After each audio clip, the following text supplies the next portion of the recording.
but two players who have not been involved with their winning are Raheem, Sterling and Axel Disasi. They're not even allowed to train with the first team, and Enzo Maresca was asked about that in his pre-match presser, and just listen to what he had to say. We've heard this week from the PFA who've been checking in on a couple of your players.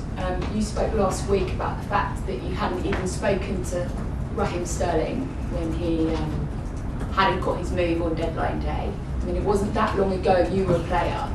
How might you feel?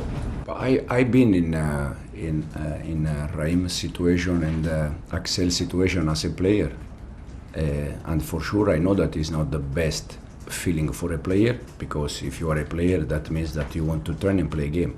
But then for different reason, the situation is the situation that is in this moment, and I know that the club is giving them the opportunity to work in the right way. It's not just Chelsea, it's any club in the world, I can promise you. Italy, Spain, England, France, USA, Brazil, any club in the world.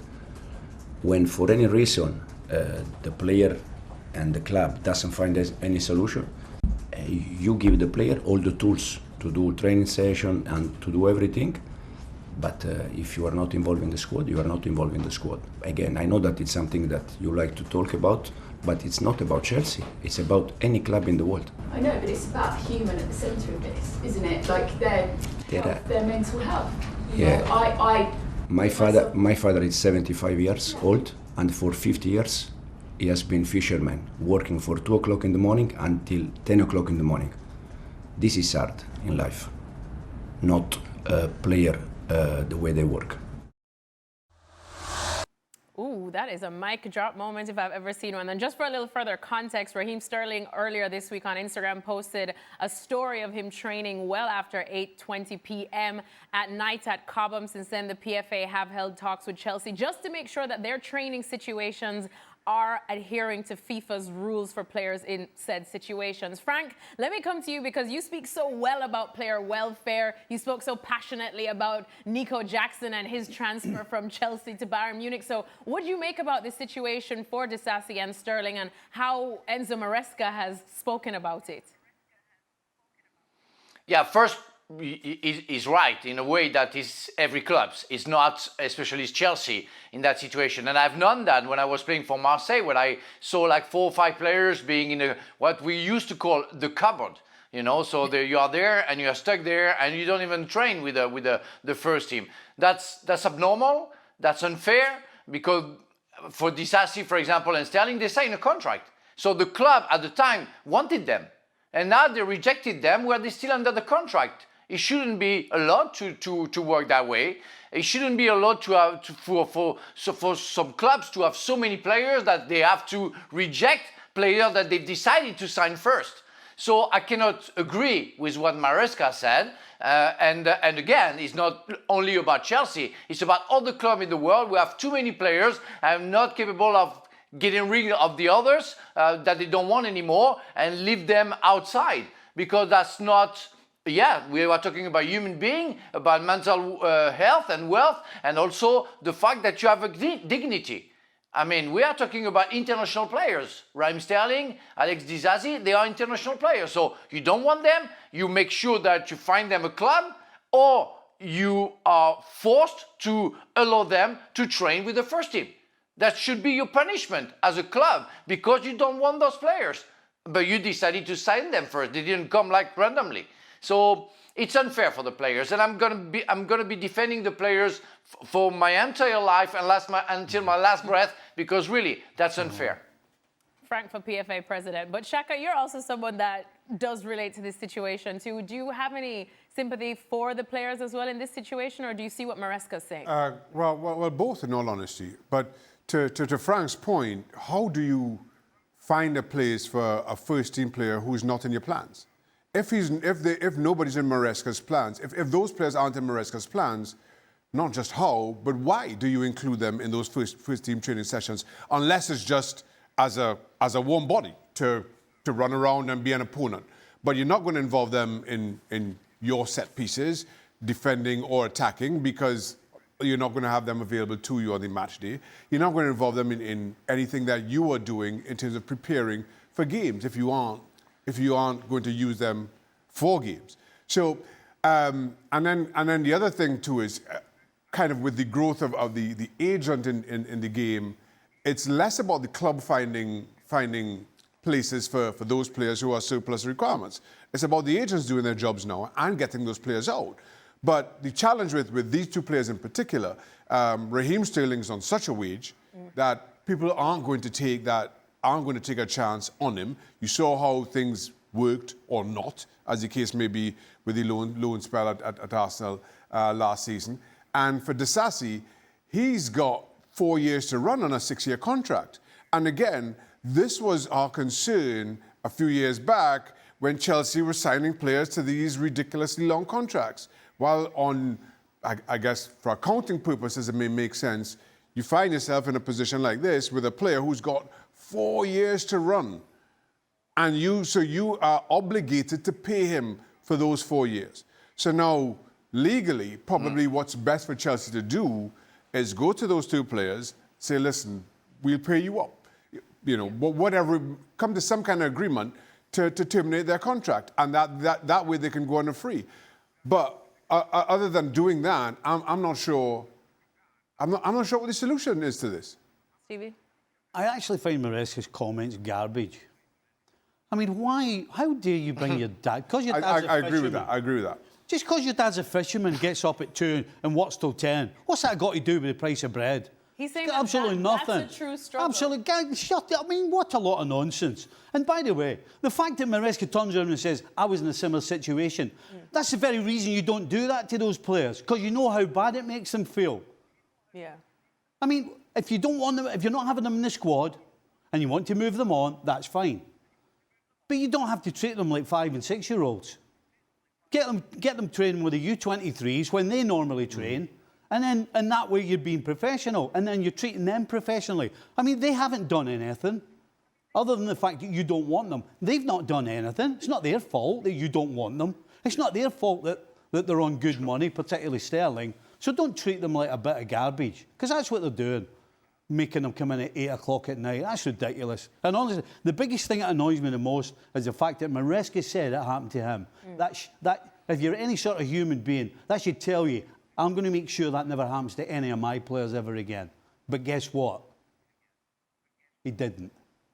Ooh, I've not seen Stevie that fired up since he couldn't find out how to log on to his laptop today. Rob Dawson, let me come to you for this one as well, because when you look at it now and when you have two players like this in your books and you're trying to get them off of your books, you try to put them in the shop window at least before January. I don't think that's going to happen anytime soon for any of these players, especially Raheem Sterling at Chelsea. So is there a market for them? What would their options be looking like come January? Yeah, well, there was talk of possibly Raheem Sterling moving to another London club on deadline day, possibly Fulham or Brentford. I think he wants to stay in London to be close to his family, and obviously that didn't materialise. The problem is when you get into sort of the January window, those two lads just won't be anywhere near match fit. You know, what club in January is going to take a punt on two players who haven't been, not only have they not been playing matches at an intense level, they've not even been training properly. I appreciate that Chelsea are sort of saying we're laying on the conditions for them to train properly, but it's one thing running around cones on your own in the corner of a field at 8:30 at night, and completely different thing training with your teammates in an intense first team training session every single day. So it's going to be really, really difficult for those two players to find moves in January. And I've got to agree with Stevie. I find Maresca's comments completely disrespectful, because he's almost saying that, you know, these two players, they're footballers, they earn a lot of money, they don't really know what hard work is. Well, you know, they're still missing out on quite a large portion of their careers. Neither of them grew up dreaming of training on their own in a corner of a field when they could be playing matches. And for Raheem Sterling in particular is reaching an age where, you know, he may never get another move again. It wasn't his fault that Chelsea offered him a long deal that they didn't want to honour. And I feel so sorry for both of those players, because, you know, their careers are stalling, and you know, it could be that they never get a proper move again, and you could be looking at the kind of the end of their careers. I think Maresca's comments are completely wrong, and I think the way they're being treated is wrong as well. I'm completely with the guys in the studio. I think it's outrageous, to be honest. Yeah, difficult situation for both players. Hopefully they do find a solution soon enough. Frank, let's get to some predictions now. This is what we all say. I've gone for a 1-1 draw. Rob's going for a 1-1 draw. And Shaka, I thought I was really, going for it for that one. But Frank has gone with a Chelsea win as well as Stevie. Frank, let me start with you. You're definitely backing your Blues. Yes, I have to. I mean, according to what I saw and what we can see week in, week out, I'm sorry, we're gonna hate and we're gonna nicely hate each other, Alexi, for the weekend. But your almighty Manchester United is not showing anything that I can think that it can win a game, even at Old Trafford against the Blues. Yeah, it's possible, but I see more possibilities for the Blues to win that game and get the 3 points because it's what it should be, even if we know that Manchester United is capable of doing anything. But right now, I don't see that. I don't see that coming. I don't see anything in the chemistry whatsoever who can say, ooh, maybe they can get something out of the Blues. Yes, if the Blues don't do that, if the Blue plays well, they're going to win. All right, well, I think the interesting part about all of these predictions is that everybody has said that Manchester United will score a goal, which is something that they've been struggling to do in a while. Stevie, especially you're picking United to score a goal. Only because I'm not carried away with that little triangle at the back for Chelsea, the two centre-backs and Sanchez in goal. Sanchez came up with some good saves this week, though, in the Champions League. No, he did. But he's also had some howlers. So you don't know what you're going to get. Yeah. And I just don't think that partnership defensively, the two centre-backs, Tosin and Chalobah, is particularly strong. And so Manchester United have been making, certainly Mbomo has had some opportunities, hasn't always taken them. So that's why I think they might get a goal. However, I just don't see how defensively they're going to stop Chelsea, particularly when they turn the ball over. Because United will try and go forward at Old Trafford. And that's when the problems will start. Because the middle of the park, as we've said, can't stop anybody getting to the back four. Probably Lamins, I would assume, is maybe going to make his debut. He's going to be nervous as a kitten. So, yeah, I can only see a Chelsea win. I think, Rob, it's been just about 12 years since Chelsea have managed to snatch a victory against Manchester United at Old Trafford. So it still is a little bit of a fortress for them in this fixture. But if Chelsea do what Stevie say and come away with a 3-1 victory, do you think that could be it for Ruben Amorim?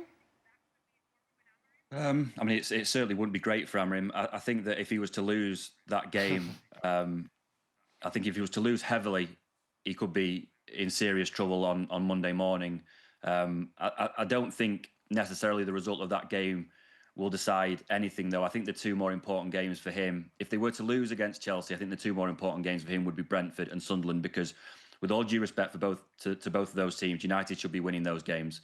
And if they were to lose against Chelsea, and then those two games against Brentford and Sunderland don't go well just before the international break, that would be worrying for Ruben Amorim. The pressure would mount even more than it is now, and he could find himself in serious trouble. All right, well, for more from Rob Dawson, make sure to check out the latest edition of the Football Reporters podcast, where the boys are definitely discussing, guess what, the future of Ruben Amorim. Rob Dawson, thank you so much for joining us.